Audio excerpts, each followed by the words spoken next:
The heart, according to cardiocentric hypothesis, has a profound influence on human emotions, cognition, and awareness.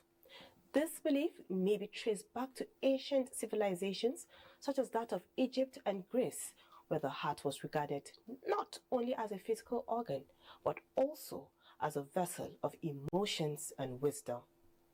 Now to the human body.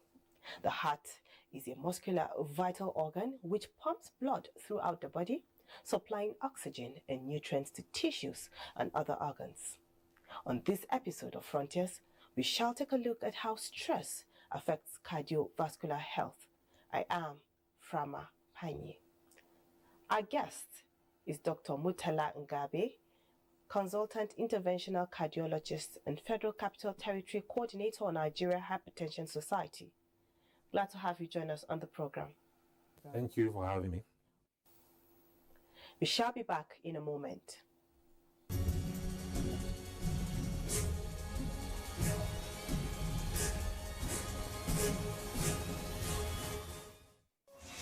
The heart is a muscle which pumps blood to all parts of the body. The blood pumped by the heart provides oxygen and the nutrients the body needs to function. The heart is about the size of a clenched fist and weighs between 300 and 450 grams. It lies in the middle of the chest, behind and slightly to the left of the breastbone. The heart is important to the body as it helps in controlling the rhythm and speed rates as well as help maintain blood pressure. Proper care of the heart keeps it free from diseases, heart attack and cardiac arrest. One which happens when blood flow to the heart is blocked, and the other causes the heart to suddenly stop beating, leading to death in most cases. Eating healthy foods, physical activity, healthy weight, avoiding smoking and secondhand smoke, cholesterol control and blood pressure, moderate alcohol intake, and stress management are sure ways to keep the heart healthy so it functions optimally.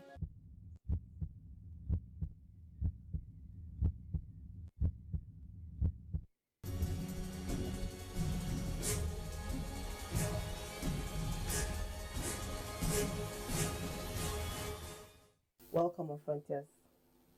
Nice to be here, Frama. Yeah. Thank you. Doctor, let's get straight into the business of the day now. It's very common to hear people talk about being stressed. We hear a lot of people say, I'm stressed, I feel I'm stressed, What really is stress in medical terms? To be stressed, I think generally, medically or otherwise, is almost similar. Not in the Nigerian slogan anyway. Stress medically means a state of physical or emotional frustration. Okay? A state of being overwhelmed, continuously overwhelmed by either anger, depression, or anxiety. Okay? A stress, a condition of tension, physical or emotional tension. That's what it means by stress. And I will have to add here immediately that it can either be acute or that's short-term or long-term, continuous, or what we call chronic. So it can either have positive effects or negative effects. Most times, an acute pressure or tension is good for one to prepare himself or brace up for an immediate action. But when it becomes persistent, it becomes continuous, then it becomes what we call chronic stress. And that is the one that majority of the time has negative health implications. Okay. Yeah. Right now, at your health facility where you work, you attend to patients on a daily basis. What are the common stressors you find? Quite a number of conditions can cause chronic stress. Work-related Okay. stress, adverse family conditions, and financial downturn usually are what comes up on top of stressors. But sometimes it interests you to know that even things that ordinarily should be positive, that you think is positive, can have stressful effects on people, like preparing for marriage, getting a newborn into the family. And of course, you agree with me that generally bereavement or losing a dear one, a loved one, it's also a very common stressor. But sometimes, for some people, even winning the lottery can come with its own stress. So generally, these are the things that negative or poor working environment and family environment that is not conducive. Okay, most of the times misunderstanding with a spouse or children are those things that commonly, and then of course bankruptcy and negative financial condition are things that generally lead to what? Stress. Right. Now, what are some early signs of stress-related cardiovascular diseases? Like I told you earlier on, can be physical. Generally, people tend to have tendency of persistent headache, lack of sleep, or waking up in the middle of the night and not being able to go back to sleep again. General feeling of being tired, easily getting tired, can also be a sign of what? Stress. But looking at the heart or cardiovascular system generally, feeling of what? Chest pain or having heaviness in the chest or in the heart region, it's a common presentation of what? Stress. Abnormal feeling of abnormal heartbeat, or what we refer medically as palpitation, can also be what? A common presentation of what? Stress. And then people developing high blood pressure. Okay? And of course, related to this, people can then develop heart attack as what? A presentation of what? Stress. So it's a spiral, it's a continuous. One thing usually leads to another, and then another, and then another. Some people can also start to smoke if they're stressed up. They don't smoke before, but they can start smoking as a manifestation of stress.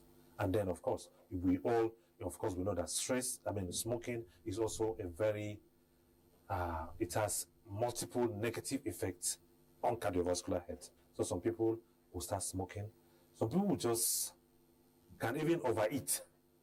They'll just overeat. They'll eat 2-3 times, or they eat multiple times as a result of stress. And then within a few days to few weeks, they will start adding weight. These all also have what? Multiplier effects on the heart or cardiovascular health. And then many people too, when they're stressed up, they tend to what? Just lie down and not do anything. So now, can you share with us what is the relationship between stress and cardiovascular disease? Relationship between stress and cardiovascular disease. Multiple. First of all, there's people tend to what? Develop hypertension if they are not previously hypertensive. So they develop hypertension, or those that are previously have high blood pressure tend to have what? Their blood pressure going up further, so not getting controlled. And again, don't forget that people have tendency of not taking their medications when they are stressed up. So they already have a background. That's those that have background heart diseases before or high blood pressure will always almost not take their medication. So further worsening their precarious situation, and then increase in blood pressure, and then increase in the heartbeat, or what we call arrhythmias, can what? Predispose to heart attack. Okay? I told you earlier on that some people also tend to smoke as a reaction to stress. So all these have effect. And then when you look at it, when you look at the body systems, there is what is called, there is a way stress also affects the blood vessels. It tends to what? Induce some kind of changes in the blood vessels of the body, further predisposing them to heart attack. Because there is what we call inflammation. It's kind of the effect, what we see within the blood vessels that can predispose them to what, or to an individual that is stressed up having what? Heart attack. So, and then that has been established. Research has shown that yes, people tend to have tendency because the vessels are not usually relaxed. So the vessels themselves, just like the individual is tensed up, his blood vessels are also tensed up, they are narrowed. So these all predispose to what? Heart attack. Okay? Increase in blood pressure, increase in heart rate, predisposition to what? Heart attack. And of course, you know that, and stroke too. Because the same mechanism that causes heart attack can also cause stroke. Doctor, can you share with us some healthy habits or some ways we can, adopt to help control stress? Yeah. In other words, you are talking about preventive measures, that we can adopt. Simple things. Simple step-by-step things. Just chilling, like friends will say. Chill, generally, okay? Mingling with friends, lively friends. It's a very simple thing to do. That's, keeping positive company, meeting all-time friends, and relaxing. It has its own way of, reducing tension because, of course, lack of supportive. I told you earlier on, some of the causes are strenuous work environment. So by the time one meets, hangs out with friends, but not smoking, or of course, definitely not friends that you smoke and drink, but, relaxing. So that's one, it has way of what? Bringing down stress level. And then what we say, adopting a positive attitude. Like people will say, count your blessings. Looking at life from the silver lining perspective. Okay, yes, of course, things are hard in Nigeria generally, we all know. Our salary cannot buy anything, but you look at it in a different way. When one looks at things in a positive attitude perspective, it has a way of, like, okay, for example, you ask yourself, what are people that don't even work at all, people that don't even earn salary at all? Because if you look at your salary in such a way that it cannot buy you anything, but then you say, thank God I even earn at all. That's positive attitudes. Okay? That's looking at the silver lining of things. Has a way of reducing stress. Then, of course, physical activity, exercise, very important. Okay? We recommend 30 minutes to 1 hour of walk, little jogging. Minimum, we talk about 3 times a week, 30 minutes to 1 hour of what? Exercise, or skipping, or cycling. These are what we call aerobic exercises. Not going to the gym to go and carry weightlifting. That's not an aerobic exercise, definitely. And then facilitating relaxation activities. Okay, some people talk about yoga. Other people talk about meditation, just lying down, meditating, or sing, listening to good music. Yes, of course, sing. Those that can sing, but those that have hoarse voice like mine can just listen, okay, to music, or recite the scriptures. Right? Recite the scriptures. All have what? Positive effects. I've talked about exercise. I've talked about avoiding stressors. Okay, if it's so bad, change. If the working environment is overwhelming, people can take leave, of course, going on leave, changing schedules, all what contributes. And then, of course, avoiding debt as much as possible, so that the debtor will not come knocking of course, we know that the environment, the situation is already tensed up, and also avoiding financial, indebtedness, and many other things that can stress out that we mentioned earlier on. Keeping good relationships, spousal relationship, are all things that has been established, has been shown, to reduce, effect of stress generally on people's head, and then specifically on the cardiovascular health. Dr. Mutala, we'll pause here, take a short break. We shall be back in a moment.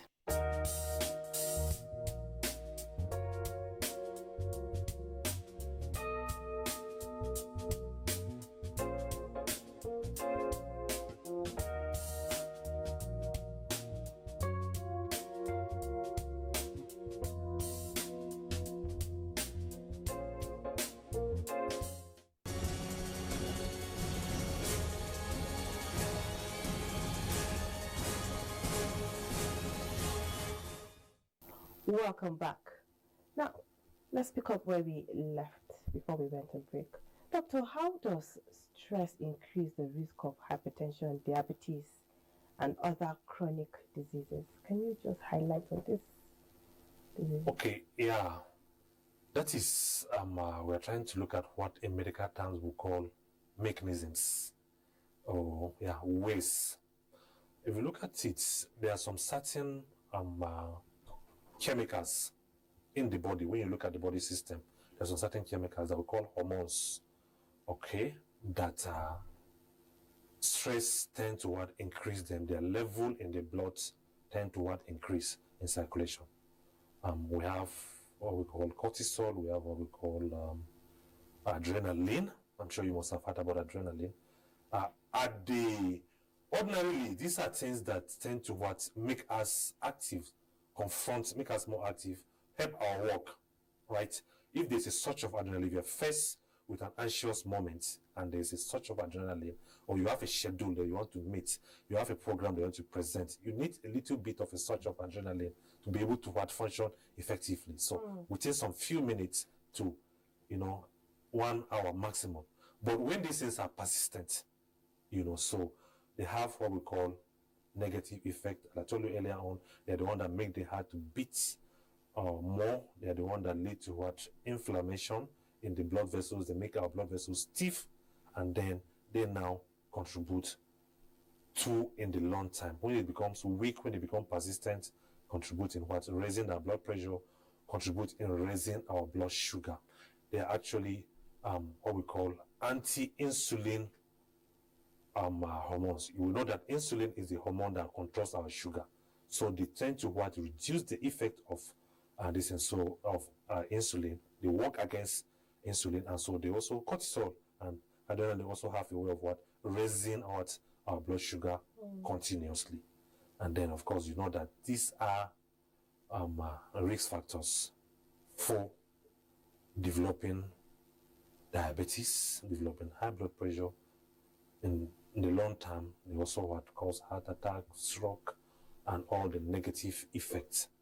And usually, they have tendency of, the way some of these things happen is that they have tendency of happen at a particular time of the day.